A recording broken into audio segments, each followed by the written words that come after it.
Hello दोस्तों, स्वागत है आप सभी लोगों का राजस्थान एकेडमी पर। मैं परवीन सिंह आप सभी लोगों के साथ में, जैसा कि आप सभी लोग जानते हैं, फर्स्ट ग्रेड के लिए फर्स्ट पेपर की मैथमेटिक्स की क्लासेस लेकर के आ रहा हूं।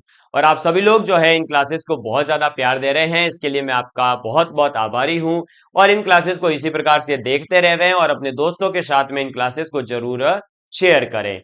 हम लोग बात कर रहे थे first grade first paper mathematics के अंदर क्या, तो हम ये देख रहे थे कि जो आपके बहुपद है, पॉलिनोमियल है, उसके गुणनखंड का मतलब क्या होता है और उस पर आधारित कैसा क्वेश्चन आ सकता है। जैसे कि एक ये क्वेश्चन आया था कि यदि x-1 जो है ये इसका एक गुणनखंड है तो कैसे सॉल्व करेंगे। तो मैंने बता ही दिया कि गुणनखंड जो है वो उसको क्या करेगा, सेटिस्फाई करेगा। x की वैल्यू लगाकर इसमें पुट कर दो, k की वैल्यू आ गई थी। ठीक है, ऐसे ही मैंने आपको बताया था कि किसी भी बहुपद की जितनी घात होगी उतने ही उसके क्या होंगे, गुणनखंड या उसके शून्य का होंगे। और इस पर आधारित भी क्वेश्चन एक आया हुआ है, हम इस क्वेश्चन को करेंगे। देखिए देखिए, ये रहा क्वेश्चन। क्या है क्वेश्चन? एक बहुपद है टी एक्स बराबर x-2 का होल स्क्वायर प्लस 4। ठीक है, और ये पूछा गया है कि इसके अंदर शून्यों की संख्या कितनी होगी। तो ये जो लिखा हुआ है x-2, क्या लिखा हुआ है, x-2 का होल स्क्वायर, इसको बेसिकली ए माइनस बी का होल स्क्वायर कहेंगे। और ये एक्सपेंड होकर आएगा A square minus 2ab plus B square plus 4। तो ये समीकरण बन जाएगी x square minus 4x plus 8। बताइए इसके अंदर x की अधिकतम घात कितनी है, 2। इसका मतलब इसमें इस समीकरण के शून्यों की संख्या कितनी होगी, तो शून्यों की संख्या होती है अधिकतम घात के बराबर। और अधिकतम घात है 2, तो शून्यों की संख्या भी हो जाएगी 2। तो ऑप्शन नंबर कौन सा सही होगा, सेकंड। बस बताओ, ऐसे क्वेश्चंस भी आपसे जो है पूछे जाते हैं, ये सभी क्वेश्चंस आए हुए आपको करवाए हैं। ठीक है, अभी तो और क्वेश्चंस देखते हैं, कुछ और नया देखने को मिलेगा, सिंपल सा या इसी टाइप का कोई क्वेश्चन, तो वो भी आपको करवा दूंगा। ये क्या है, हाँ ये देखिए कितना बढ़िया सा क्वेश्चन है। आप देखेंगे तो आपको पता चलेगा कि वाह, ऐसे क्वेश्चंस भी आते हैं। ये देखिए, फिर अपन आगे की बात करते हैं, ये क्वेश्चन सॉल्व करते हैं एक बार। ये क्वेश्चन कह रहा है कि यदि A X cube plus B X square plus 4x-3, क्या समीकरण है।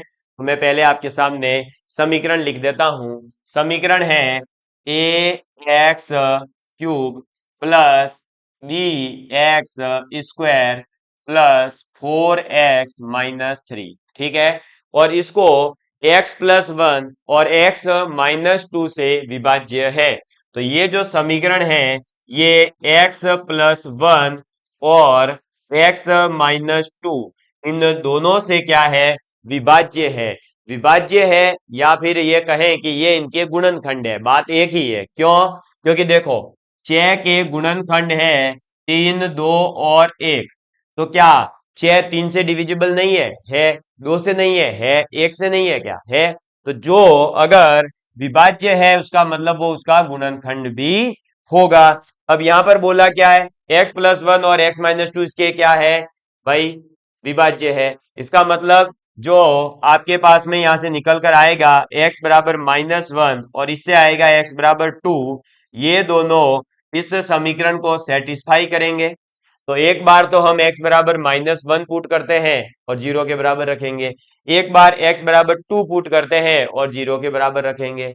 तो देखो जब -1 पुट किया तो a इंटू -1 की पावर 3 प्लस b इंटू -1 की पावर 2 प्लस 4 इंटू -1 और ये -3, ये हो जाएगा माइनस का a, क्योंकि 1 की पावर जो है क्यूब है तो 1 ही आता है, लेकिन -1 की पावर 3 है तो -1 आएगा, इसलिए हो गया -a।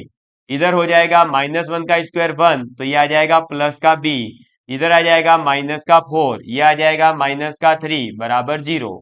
तो यहां से आ गया b माइनस ए बराबर 7। तो एक समीकरण आई b माइनस ए बराबर में कितना आ गया, 7। अब जब हम इसके अंदर x बराबर 2 पुट करेंगे तो क्या आएगा, तो x बराबर 2 पुट करने पर आएगा a इंटू 2 का क्यूब प्लस b इंटू 2 का स्क्वायर प्लस 4 इंटू 2 और माइनस का 3 बराबर 0। 2 का क्यूब कितना होता है 8। ठीक है, तो 2 का क्यूब हो जाएगा 8a, इधर से आ जाएगा 4b, इधर से आ जाएगा प्लस का 8 माइनस का 3 बराबर 0। तो ये आ गया 8a प्लस 4b, ठीक है, प्लस का 5 बराबर 0। अब क्या करेंगे, यहां से जो है हमें क्लियरली दिख रहा है b बराबर है 7 प्लस a, तो ये b बराबर 7 प्लस a इसमें पुट कर देंगे और कुछ भी नहीं करना है। तो देखो 8a प्लस 4 इंटू बी की वैल्यू है 7 प्लस a प्लस 5 बराबर 0। अब इसको सॉल्व करो, a की वैल्यू निकल जाएगी, तो ये आ गया 8a, ये हो गया 28, ये हो गया 4a, ये हो गया 5 बराबर 0।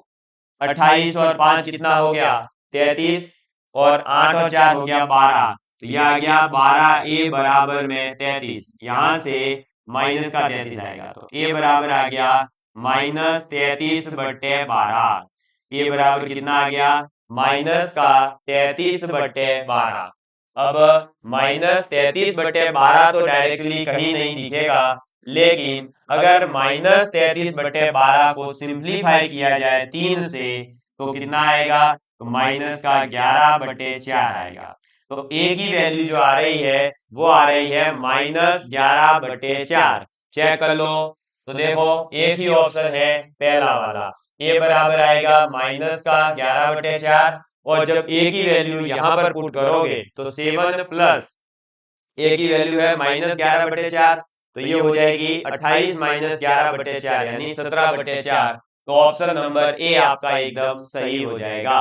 बताइए कितना सिंपल सा क्वेश्चन था, केवल x की वैल्यू निकालनी थी, इस समीकरण में पुट करनी थी, दो समीकरण आ जाती, एक ए बी में और एक भी दूसरी ए बी में। ए बी में से यहाँ से कोई उठाकर यहाँ पुट करना था, सॉल्व करना था, आंसर।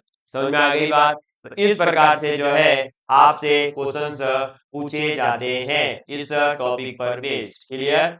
अब बहुपदों के गुणनखंड को आपने समझ लिया है, लेकिन अब जो है कुछ आपके जो डिवीजन एल्गोरिथ्म है उसको कंप्लीट करने के लिए, डिवीजन एल्गोरिथ्म को समझने के लिए महत्वपूर्ण कुछ सर्व समीकरण हैं, वो हमें अच्छे से याद होनी चाहिए ताकि हम इजीली क्वेश्चंस को समझ पाएंगे।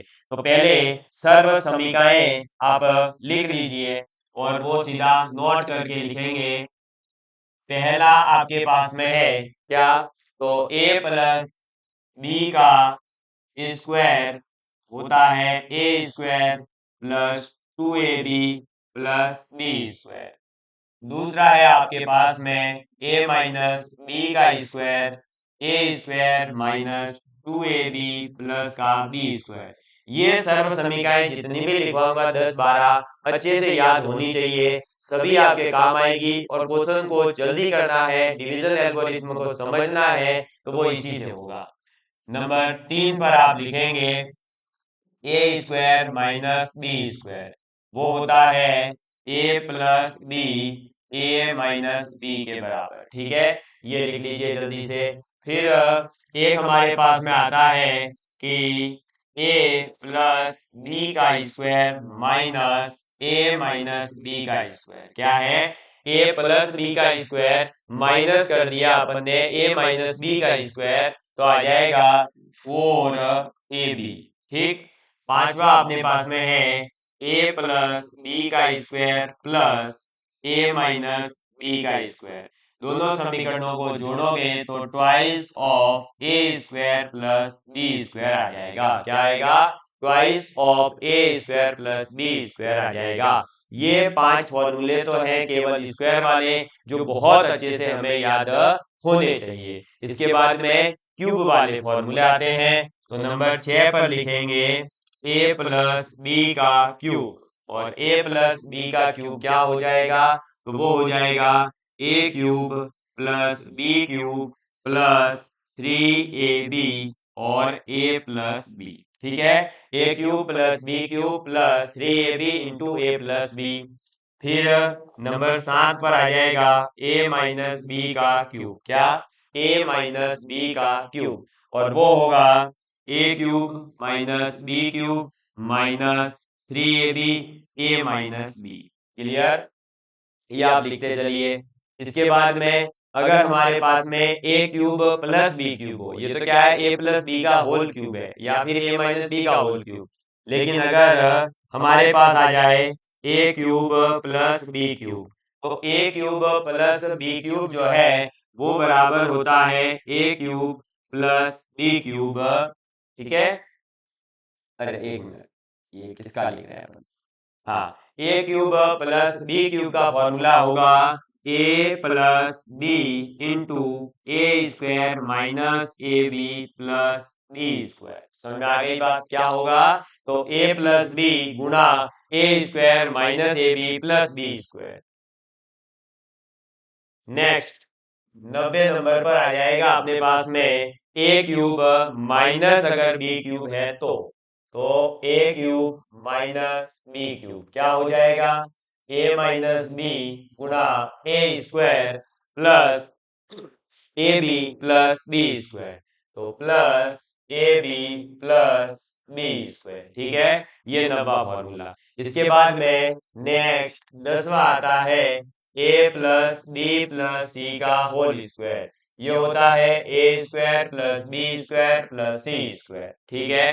प्लस क्या हो जाएगा? ए बी बी सी सी ए, और ट्वाइस लग जाएगा, तो A B plus B C plus C ए, और ब्रैकेट बंद।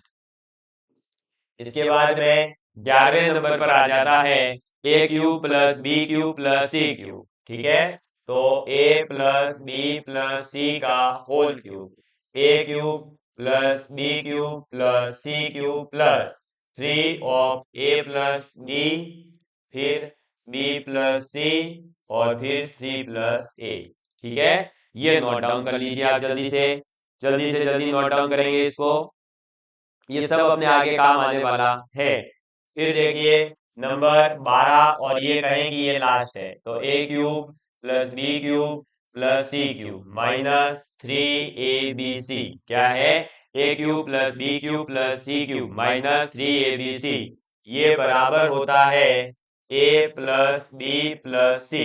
क्या? A plus B plus c, और गुणा ए square plus B square plus C square minus A b minus b c minus c a. ठीक है? A cube a square plus B square plus C square minus A b minus b c minus c a. ठीक? इसी को जो है अगर आप अलग से लिखना चाहें तो इसकी एक और फॉर्म होती है, और वो होती है ए प्लस बी प्लस सी, और ब्रैकेट में ए प्लस बी प्लस सी का square minus 3 of a b b c c ए, और ये ब्रैकेट बंद। ठीक है? ये आप लिख लीजिए। इसके बाद में एक एक्स्ट्रा स्टार मार के लिखेंगे कि अगर a plus B plus c बराबर 0 हो जाए तो हम ये कहेंगे कि a cube plus B cube plus c cube बराबर होगा 3abc। ये आपके सामने सभी फॉर्मूले आ चुके हैं। ठीक है? इसको आप चाहें तो थोड़ा सा ये लो छोटा कर दिया मैंने आपके लिए। अब आप जो है इसे आसानी से लिख सकते हैं और देख भी सकते हैं। जल्दी से इसका स्क्रीनशॉट लेना है तो भी आप ले लीजिए, और जल्दी नोट डाउन कर लीजिए। ये है जो है आपके पास में पूरा का पूरा डिवीजन एल्गोरिथ्म समझने के लिए बहुत ही बेसिक चीजें। जो आपका डिवीजन एल्गोरिथ्म है वो बहुत आसान है, उसमें बहुत ही आसानी से अपन क्वेश्चन कर सकते हैं। बस कुछ बेसिक चीजें जो मैं लगातार आपको पढ़ाते जा रहा हूं वो बहुत अच्छे से पता होनी चाहिए। चलो नेक्स्ट, अब देखते हैं हम क्या। तो अब जो है हम हमारा एक टॉपिक पढ़ने जा रहे हैं द्विघात समीकरण, क्वाड्रेटिक इक्वेशन के बारे में। और उस क्वाड्रेटिक इक्वेशन के जैसे मूल ज्ञात करेंगे वैसे ही फिर जो है हम आगे हमारे पास में क्यूबिक 4 पावर 5 पावर समीकरण आएगी उनको सॉल्व करेंगे। तो अब हेडिंग डालिए द्विघात समीकरण। ठीक है? किसकी बात करेंगे? द्विघात समीकरण की बात करेंगे, क्वाड्रेटिक इक्वेशन की बात करेंगे। ये सर होती कैसी है? तो देखो भाई, ये इस प्रकार की दिखाई देगी, a x square plus B x plus c बराबर 0, जिसके अंदर देखो क्या क्या याद रखना है। तो अधिकतम घात कितनी होगी? तो अधिकतम घात होगी 2, ये ध्यान रखना, ठीक है। अधिकतम घात जो है, मैक्सिमम पावर जो है वो कितनी होगी? 2 होगी। ये आपके दिमाग में फिट रखना, किसके लिए? द्विघात समीकरण के लिए। जिस इसका जो जनरल इक्वेशन है, सामान्य समीकरण है, सामान्य प्रारूप है, वो इस प्रकार का दिखता है, ए x square plus B x plus c बराबर 0, जिसमें अधिकतम घात 2 हो गई। ये अपना खेल खत्म। अब इसके पास में इसके मूल कितने होते हैं, है ना? मूल या शून्यों की संख्या, मूल या शून्यों की संख्या। तो शून्यों की संख्या होती है इसके लिए 2, ठीक है। इसके शून्यों को ज्ञात करने के लिए हमारे पास में मान लेते हैं कि इसके 2 मूल हैं, 2 मूल, ठीक है। कौन कौन से? तो 2 मूल मान लेते हैं, एल्फा व बीटा है। तो एल्फा व बीटा की जो वैल्यू होगी वो कहां से निकलेगी? तो एल्फा और बीटा की जो वैल्यू निकलेगी वो इससे निकलेगी, किससे? तो minus b plus minus under root b square minus 4ac divide 2a। Sir ये सब याद करना है? हाँ भाई याद करना है। क्यों? क्योंकि ये जो है ना, ये फॉर्मूला, ये सीधा सीधा एक बार तो आपके एग्जाम में पूछ लिया गया था, है ना? डायरेक्ट फॉर्मूला ही पूछ लिया कि अगर किसी द्विघात समीकरण के ए और बी और सी जो है, सॉरी ए बी जो है उसके मूल है, तो बताइए ए बी की वैल्यू क्या होगी, और वो इसी टाइप का फॉर्मेट दे दिया था। तो यही इसका आंसर है। ये जो है फॉर्मूला है वो श्रीधराचार्य जी के द्वारा दिया गया था, इसीलिए इसे कहा जाता है श्रीधराचार्य मेथड। तो द्विघात समीकरण की अधिकतम घात 2 होती है, मूल या शून्यों की संख्या 2 होती है। वो जो 2 मूल है वो मान लिए अल्फा बीटा है, तो अल्फा बीटा की वैल्यू निकालने का तरीका होगा minus b plus minus under root b square minus 4ac upon में 2a। अब ये जो हमारे पास में यहाँ स्टार मार के आप लिख लेना, ये जो d बराबर होता है वो ये होता है बी स्क्वायर माइनस 4ac, और इसे अपन कहते क्या है? तो इसे विविक्त कर कहते हैं। क्या कहते हैं? विविक्त कर कहते हैं, डिस्क्रिमिनेंट कहते हैं। किसका? तो किसी भी क्वाड्रेटिक इक्वेशन का या द्विघात समीकरण का। तो आपसे कई बार सीधे सीधे विविक्त कर भी पूछ लिया जाता है, और इस विविक्त कर से ही जो है द्विघात समीकरण के मूलों की प्रकृति अपन निर्धारित करते हैं, ठीक है। तो डी जो है विविक्त कर क्या होगा? बी स्क्वायर माइनस 4ac, जो यहाँ पर भी है। अब इसी से जो है अपन मूलों की प्रकृति निर्धारित करेंगे, ठीक। चलो आगे देखें। अच्छा, एक बार स्क्रीनशॉट लेना है तो जल्दी से ले लीजिए, फिर मैं आगे बढ़ता हूँ। और अपन जो है मूलों का योग, मूलों का गुणनफल, और साथ ही साथ जो है मूलों की प्रकृति, ये सब पढ़ने जा रहे हैं, ठीक है। चलिए, अब लिख लिया होगा। अब देखिए हमारे पास में क्या है? तो 2 मूल है, जिसमें अल्फा बीटा अपन ने कहा है। तो पहले अपन देखते हैं डी के अकॉर्डिंग। तो बी स्क्वायर माइनस 4ac है, ठीक है। डी बराबर क्या है? जो विविध कर है उसके बराबर क्या है? B square minus 4ac। अब ये जो डी है ये या तो ग्रेटर देन 0 होगा, ठीक है, पहला केस। दूसरा केस है इसका कि डी बराबर 0 होगा, और तीसरा केस होगा डी लेस देन 0 होगा, ठीक है। तो डी ग्रेटर देन 0 हो सकता है, डी बराबर 0 हो सकता है, या डी लेस देन 0 हो सकता है।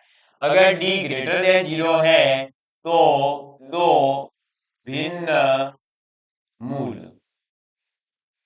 ठीक है, दोनों जो है भिन्न मूल होंगे, यानी कि अलग अलग होंगे, और 2 भिन्न मूल व वास्तविक, ठीक है। तो हम ये कहेंगे कि अगर किसी भी द्विघात समीकरण का डी आपने निकाला और वो ग्रेटर देन जीरो आता है विविक्त कर, है ना, जीरो से बड़ा आता है, तो आप ये कहेंगे कि इस द्विघात समीकरण के दो मूल होंगे, दोनों मूल अलग अलग होंगे और वास्तविक होंगे। अगर डी बराबर जीरो आ गया तो दोनों मूल समान, दोनों मूल समान यानी दोनों के दोनों मूल बराबर होंगे, यानी या तो x बराबर दो दो ही हो जाएगा, या x बराबर वन वन होगा, थ्री थ्री होगा, ऐसे, ठीक है। लेकिन दोनों मूल समान तो होंगे, पर साथ ही साथ वास्तविक भी होंगे, यानी रियल नंबर होंगे, ठीक। वहीं पर अगर मैं बात करूं d लेस देन जीरो हो गया तो क्या हो जाएगा, दोनों मूल काल्पनिक हो जाएंगे। कैसे हो जाएंगे, काल्पनिक मूल आएंगे, यानी इमेजिनरी मूल आएंगे, और दोनों के दोनों जो है एक दूसरे के क्या होंगे, समयुग्म ही होंगे, ठीक है। तो समयुग्म कॉन्जुगेट होंगे, ठीक है, एक दूसरे के क्या होंगे, कॉन्जुगेट होंगे। कौन से, ये दोनों रूट्स, कौन से वाले, जब d लेस देन जीरो होता है तो दोनों मूल काल्पनिक होते हैं और कॉन्जुगेट होते हैं, यानी समयुग्मजी होते हैं। यानी अभी मैं बताऊंगा आगे फॉर्मेट कि अगर एक रूट आ गया एल्फा प्लस आयोटा बीटा तो दूसरा होगा एल्फा माइनस आयोटा बीटा, ठीक है, प्लस माइनस साइन का ही फर्क होगा, बाकी एज इट इज होगा। क्लियर। तो ये है अपने पास में डी के अकॉर्डिंग, है ना भाई, जो इनका विविक्त कर है उसके अनुसार अपन ने इसकी प्रकृति को जान लिया है, ठीक। अब अपन बात करते हैं इससे आगे इसमें कुछ चीजों की, जैसे कि कई बार आपसे समीकरण दे करके सीधे पूछ लिया जाता है कि मूलों का योग बताओ। क्या पूछा जाता है, मूलों का योग।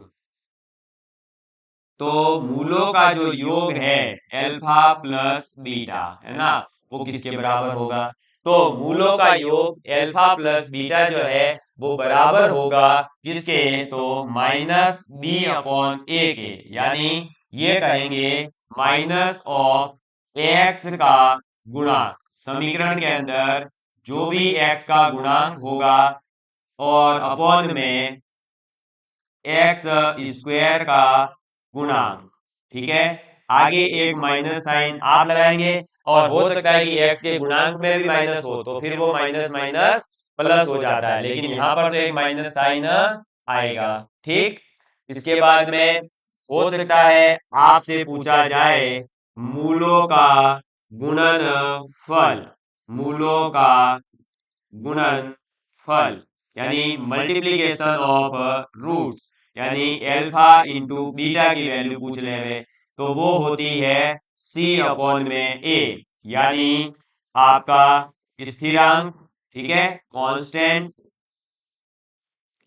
डिवाइड एक्स स्क्वायर का गुणांक। क्लियर, समझ में आ गई बात। तो ये दोनों चीजें भी याद रखनी है, ये आपके सिलेबस में स्पेशली मेंशन है कि relation between zeros and coefficient of equation. तो ये देखो, ये जो बीटा ए सॉरी बी ए सी, ये क्या है, सभी कोएफिशिएंट है, क्या है, कोएफिशिएंट है, गुणांक है।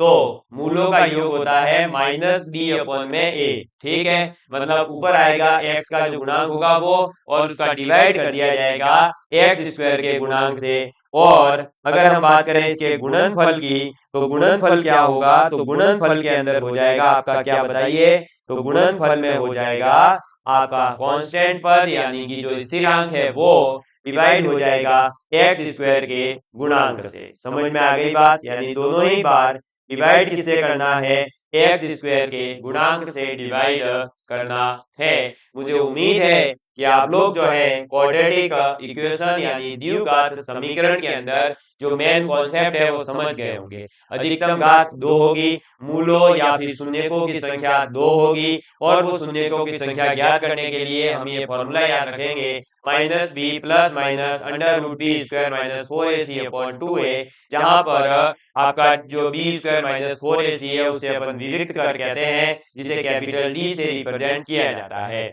अब ये जो कैपिटल डी की वैल्यू है वो अगर ग्रेटर देन 0 है तो दो भिन्न मूल अलग अलग होंगे, दोनों मूल और वास्तविक होंगे। अगर डी बराबर 0 हो जाए तो दोनों मूल समान होंगे और वास्तविक होंगे। अगर डी लेस देन 0 आ जाए तो दोनों मूल कैसे होंगे, काल्पनिक होंगे और कॉन्जुगेट होंगे, समयुग्म होंगे। फिर मूलों का योग पूछा जाए तो माइनस बी अपॉन ए यानी माइनस ऑफ एक्स का गुणांक बटे एक्स स्क्वायर का गुणांक, और मूलों का गुणनफल क्या होगा, तो स्थिरांक पद बटे एक्स स्क्वायर का गुणांक। ठीक है, चलिए अब हम एक छोटा सा एग्जांपल लेकर के समझते हैं और उसके बाद में जो है इसकी प्रैक्टिस करते हैं और क्वेश्चन देखते हैं कैसे पूछे गए। देखो क्वाड्रेटिक इक्वेशन आई x square minus 7x plus 12, ठीक है, और बराबर में दे दिया जाएगा 0। ये क्वाड्रेटिक इक्वेशन है। इसका जो है पहले अपन बेसिक से कर रहे हैं, बाद में मैं ट्रिक भी बताऊंगा कैसे डायरेक्ट ज्ञात करते हैं। अब इसका कंपैरिजन करेंगे a x square plus B x plus c, जो कि एक द्विघात समीकरण का प्रारूप है। इससे कंपैरिजन करने पर हमें पता चला कि ए बराबर 1 है, बी बराबर -7 है, सी बराबर 12 है। ए बी सी तीनों निकल कर आ गए। तो अब इसके जो मूल है यानी जो x की वैल्यू है तो x1 व x2, ठीक है, दो मूल होंगे जिनको नाम दे दिया x1 x2। इनकी वैल्यू क्या होगी, तो फॉर्मूले में पुट करेंगे। फॉर्मूला है minus b under root b square minus 4ac divide 2a, ठीक, माइनस और b की वैल्यू कितनी है -7 plus minus under root b square यानी -7 का स्क्वायर माइनस 4, ए की वैल्यू है 1, सी की वैल्यू है 12, ठीक है, डिवाइड 2 इंटू ए की वैल्यू कितनी है 1।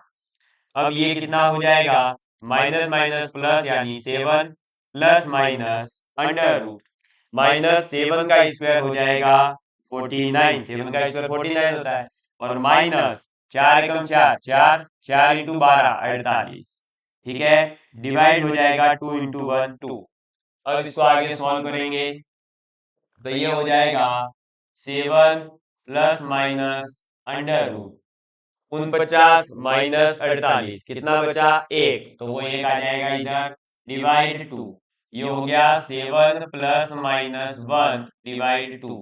जब हम प्लस चिन्ह लेंगे, ठीक है, प्लस चिन्ह, तो क्या हो जाएगा, तो मान लो प्लस चिन्ह वाला जो रूट है वो बने x1 नाम दे दिया, ठीक है, एक होगा x1 एक होगा x2, कोई भी नाम दे दो। मैंने x1 बराबर प्लस चिन्ह लिया तो हो जाएगा 7 प्लस 1 डिवाइड 2। ये हो जाएगा 7 और 1 8, 8 में 2 का डिवाइड किया 4, तो एक रूट आ गया आपका 4। फिर 2 की बात करें तो 7 माइनस 1 अपॉन में 2, 7 माइनस 1 6 अपॉन में 2, तो x2 बराबर आ जाएगा 3। तो एक मूल आया हमारे पास में 3 और एक मूल आ गया हमारे पास में 4, ठीक है, कितना आ गया, तो x1 आ गया 4, x2 आ गया 3। अब जो मैंने पीछे आपको बताया है ये तो मूल निकाल लिया आपने, ठीक है, कैसे निकाले, सीधा सीधा समीकरण के अंदर वैल्यू पुट करी और इसको अपने निकालते गए और ये सॉल्व हो गया। ऐसे ही अगर हमें जो है अब मूलों का योग पूछता तो देखो कितना आता, तो 4 और 3 7। अगर गुणनफल पूछता तो कितना आता 12। अब हम ये चेक करते हैं कि जो हमने डायरेक्ट पीछे लिखा है फॉर्मूला, कौन सा, मूलों का योग माइनस बी अपॉन ए और मूलों का गुणनफल सी अपॉन ए, ये होता है या नहीं होता और सही आता है या नहीं आता। तो देखो इधर x1 प्लस x2 बराबर माइनस का b अपॉन में a, माइनस b की वैल्यू कितनी है माइनस का 7, ये रखा, और a की वैल्यू कितनी है 1, तो ये रखा 1। बताओ minus minus plus, plus 7 upon में 1 यानी 7 आ गया। तो ये लो x1 प्लस x2 कितना आ रहा है 7, और ऊपर भी हमने इन दोनों को जोड़ के भी चेक किया तब भी 7। अब गुणनफल x1 गुणा x2 c अपॉन में a, c कितना है 12, a की वैल्यू 1। बताओ x1 गुणा x2 जो है वो 12 आ रहा है, हाँ सर आ रहा है। इसका मतलब ये भी वेरीफाई हो गया कि हाँ, जो अगर हमें डायरेक्ट योग पूछता तो हम डायरेक्ट कर सकते थे माइनस का 7/1, ठीक है, तो माइनस माइनस प्लस हो जाता और 7 आंसर आ जाता। अगर हमें डायरेक्ट गुणनफल पूछता तो हम 12/1 करके आंसर टिक कर देते। अगर हमें जो है अलग अलग मूल पूछेगा तो हम इस प्रकार से ज्ञात करेंगे। हर बार इस प्रकार से ज्ञात नहीं करेंगे, हम इसके लिए एक ट्रिक भी लगाने वाले हैं, और या फिर हम ये कहेंगे कि अपना थोड़ा सा दिमाग भी इस्तेमाल करेंगे, ठीक है, लेकिन अपना दिमाग जो है वो अगली क्लास के अंदर इस्तेमाल करेंगे, क्योंकि एक ही क्लास के अंदर सब कुछ नहीं पढ़ाने वाला। मैं आपको आराम आराम से सभी चीजें बताते हुए चल रहा हूं ताकि आप लोगों के दिमाग में ये चीजें घुसते चले और आप आसानी से जो है फिर आगे चीजों को समझ पाए, ठीक है। तो love you all of you, please take care and please share with your friends. जय हिंद, जय भारत। मिलता हूं मैं अगली क्लास में। आज की क्लास हो सकता है थोड़ा सा जल्दी जल्दी ली हो, एक्चुअली मुझे कहीं निकलना है और मैं फिर भी नहीं चाहता था कि आपकी क्लास रुके, इसलिए जल्दी से रिकॉर्ड करके काम निपटा दिया, ठीक। तो धन्यवाद, जय हिंद, जय भारत।